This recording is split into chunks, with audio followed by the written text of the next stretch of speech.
आलम इंसानियत के सर पे कुरान रख, पूछ मोर्रख से, जब अबू तालिब जलाल में होता था जमाने का क्या हाल होता था।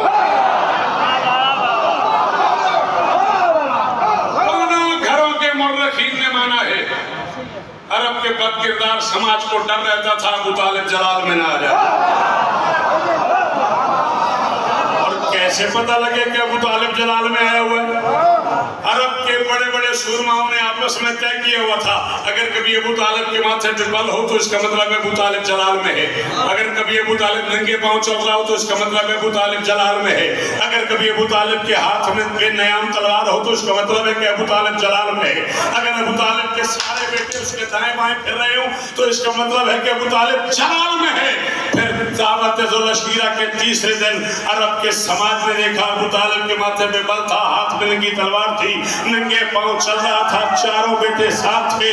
अरब के बड़े बड़े सूरमाओं ने हाथ बांध के पूछा, अबू तालिब खैरियत, तुम्हारे माथे पे बल क्यों है, तुम्हारे हाथ में तलवार क्यों है, तुम नंगे पांव क्यों चल रहे हो, तुम्हारे बेटे साथ क्यों हैं? मुमकिनात के सुल्तान ने कहा, मैंने फैसला कर लिया है, घर जिंदा वापस हो जाएगा जो मोहम्मद की बात है।